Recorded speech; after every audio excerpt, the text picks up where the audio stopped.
स्वामींचा हा एक अमूल्य संदेश, वेळही बदलायला उशीर लागत नाही बरं का. त्यासाठी कुठल्याही गोष्टीवर गर्वही करू नका, कुठल्याही गोष्टीवर घमंड करू नका आणि कुठली गोष्ट नाही म्हणून हारही मानू नका.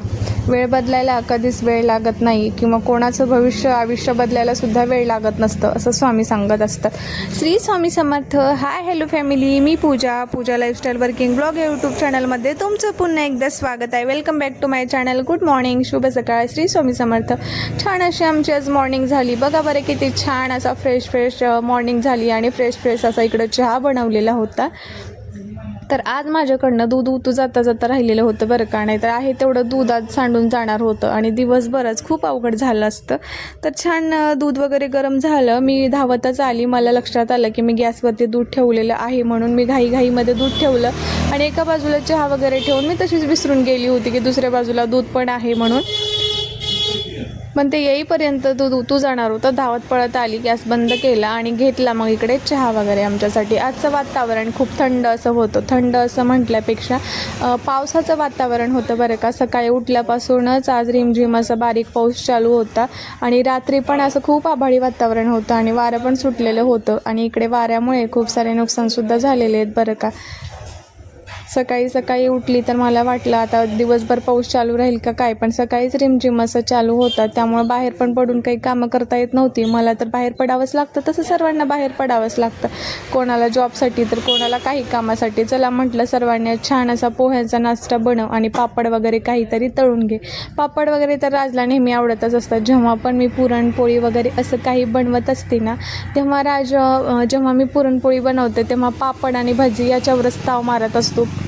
दुसरं काही खाण्यामध्ये त्याचं लक्षात नसतं. खाल्लं तर एखाद दिवस पोळी वगैरे खातो आवडीनं, त्याला गोड आवडतं म्हणून, नाहीतर मग पापड भजी याच्यावर जास्त ताव असतो बरं का त्याचा. मग इकडे पण आता मी त्याच्यासाठी नाश्ता वगैरे बनवला. तसं तर सर्वांसाठीच बनवला होता. प्लेट वगैरे घेत होती, ते वाढून घेत होती आणि सर्वात महत्त्वाचं जेवण करते वेळेस प्रत्येक वेळेस मी गाजर आणि ककडीसुद्धा घेते बरं का. जेव्हा पण ते असते मार्केटला तेव्हा नेहमी मी गाजर ककडी घेतच असते आणि लोणचं वगैरे तर मला आवडतच असतं. पण आज गाजर ककडी घेतली होती नाश्त्यासोबतच.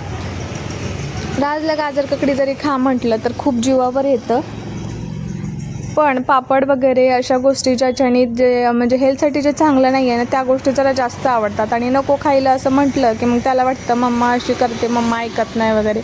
चला मग अशा पद्धतीने आम्ही छान असा नाश्ता करून घेतला. गाजर ककडी तुम्ही खात नसाल तर तुम्ही जेवणासोबत किंवा नाश्त्यासोबत नक्की सवय लावा. खूप आहे, हेल्थसाठी पण छान आहे आपल्यासाठी आणि मुलांसाठी पण बरं का. नाश्ता वगैरे घरातले कामं होईपर्यंत सकाळीच एक पार्सलवाल्यांचा कॉल आला. मीच कन्फ्युजन झाली होती की कुठला पार्सलचा कॉल आला आहे. मी तर काही मागवलं नाही आहे, पण हे पार्सल मी खूप दिवस झालं मागवलं होतं आणि त्यानेही यायला थोडासा वेळच लागला बरं का. आणि सकाळी जेव्हा पार्सल आलं तेव्हा पार्सलवाल्यासोबतच थोडंसं माझं कुरबुर झालेलं. आता ते कसं काय सांगते.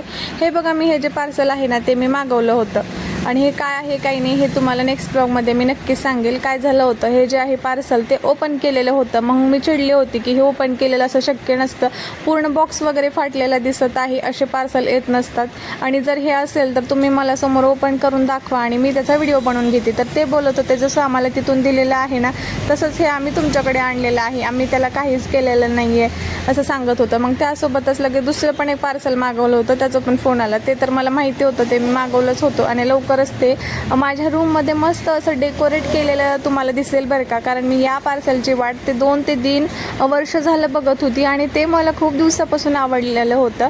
पण घ्यायचं म्हणून ना खूप दिवस असेच निघून चाललेले होते. घेऊ पुढच्या महिन्यात घेऊ असं म्हणत 2 ते 3 वर्ष, 3 वर्ष नाही म्हणता येणार पण 2 वर्ष तरी सहज गेले, 2-2.5 वर्ष तरी सहज गेलेले मला ते वाट पाहता. तर खूप सुंदर असं डेकोरेट करणार आहे मी. माझी खूप इच्छा होती हे माझ्या रूममध्ये असावं आणि खूप सुंदर असं मी त्याला सजवावं, डेकोरेट करावं. तर आता ते तरी आलेलं आहे, पण त्याच्यासाठी डेकोरेट करणारे साहित्य माझ्याकडे काहीच नाही आहेत. ते पण मला आणखीन घ्यायचे आहेत, तुम्हाला नेक्स्ट ब्लॉगमध्ये मी सांगेल. पण हे आणलं म्हणजे हे पार्सल आले हेच तुम्हाला सांगायचं होतं. तर आता ह्याची पॅकिंग वगैरे काढून घ्यायचीच होती करून, पण पहिलंवालं जे ओपन केलंच नव्हतं ना मी, बॉक्स फाटलेला होता ना त्याचं मला टेन्शन आलं होतं की ऑलरेडीच ते ओपन केलेला पीस आहे, आपण पण कसं व्हिडिओज वगैरे घ्यायचं आणि कसं निघेल वगैरे आणि रिटर्न होतं का नाही. कारण जेव्हा आपण ऑनलाईन काय मागवतो ना तेव्हा याच गोष्टीचं जरा जास्त टेन्शन येतं बरं का. मला टेन्शन आलं, माझी एनर्जी वीक झाली. पण इकडे राजला एनर्जीची खूप गरज होती. राज म्हटला मम्मा मला नारळ पाणी प्यायचं आहे. तर त्याच्यासाठी एक दिवस अगोदरच इकडे नारळ पाणी आणलेलं होतं. मग काय राजसाठी इकडे स्पेशल असं नारळ पाणी दिलं आणि एकच नारळ पाणी होतं, त्यासाठी अगोदर मी पिलं होतं आणि नंतर राजने ते पिलं होतं, कारण मला नारळ पाणी वगैरे ह्या सगळ्या जास्त काही गोष्टी आवडत नाहीत. तर आता बघूयात पुढे काय होतं. त्यामुळं हा ब्लॉग कंटिन्यू करा आणि कसं वाटतं ते कमेंटमध्ये नक्की सांगा. सांग बरं तुझ्या फ्रेंड्सला नारळ पाणी का प्यायचं असतं ते. नारळ पाणी काय प्यायचं असतं सांगू. ऊन येते अंगावर, चक्कर येऊ पडतात, त्याच्यामुळे नारळ पाणी प्यात नाही. पण छान असतं पिलेलं ना. तुम्ही कधी आले स्कूलमधून? आता ड्रेस चेंज केले, फ्रेश झाले, काय करायले आता तुम्ही? नारळ पाणी प्यायला. नारळ पाणी प्यायलो. ऊन आहे ना खूप बाहेर. बघ खिडकीमधून बाहेर मध्ये ऊन यायले किती चमकायला लागला असतं उन्हामध्ये. तसं पण नाही असते. बस म्हणजे चक्कर आली लगी मला. बसमध्ये पण चक्कर आली होती. पाणी जास्त पित नाहीच ना, वॉटर बॅगमध्ये दिलेलं तेवढं पाणी वापस घेऊन यायला लागलं असतं. रोज बघायली मी दररोज. ते गाणी तसं हार आले. पाणी प्यायचं का नाही, तुला सांगितलंय ना मी. पाणी जास्त प्यायचं, पूर्ण पाणी फिनिश करायचं. प्यायचं का नाही पाणी पूर्ण?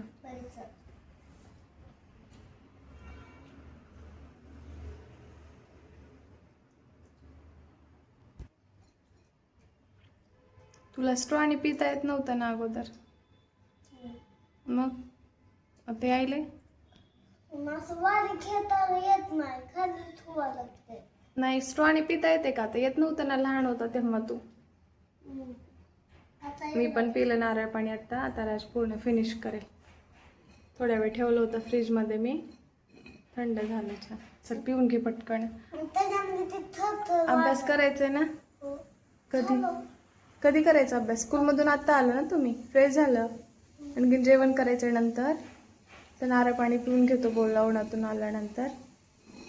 पाणी द्यायच्या ऐवजी मी त्याला नारळ पाणीच दिलं. चल घ्या पिऊन.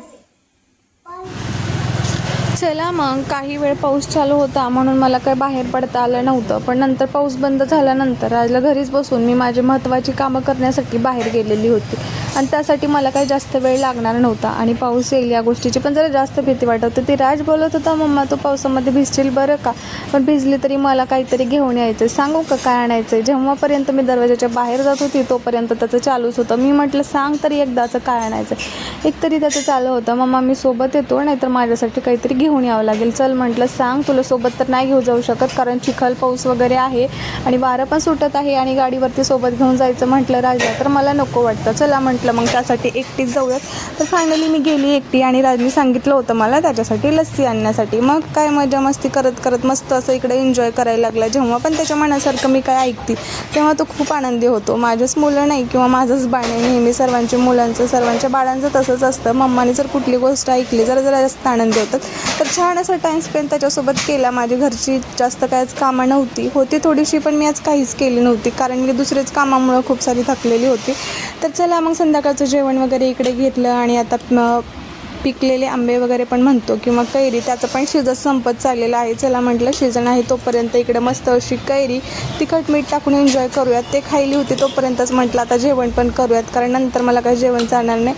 तर संध्याकाळच्या जेवणामध्ये राजची फेवरेट अशी भाजी होती, शेवग्याची भाजी. राजला खूप आवडते आणि घरात सर्वांनाच खूप आवडते बरं का ते भाजी. तर संध्याकाळचं साधं असं जेवण केलं आणि त्यासोबतच मग कैरी एन्जॉय केली. खास तर मला जेवण करायचं म्हणून नव्हतं करायचं, पण मला कैरी खायची होती म्हणून जेवण करायला बसायचं होतं बरं का. तर आजचा हा ब्लॉग कसा वाटला कमेंटमध्ये नक्की सांगा. छोटे छोटे ब्लॉग शूट करून मी नक्कीच टाकण्याचा प्रयत्न करते, पण लवकरच आपले काही टॉपिकवरती नवीन असे ब्लॉग येणार आहेत बरं का. Bye bye, take care.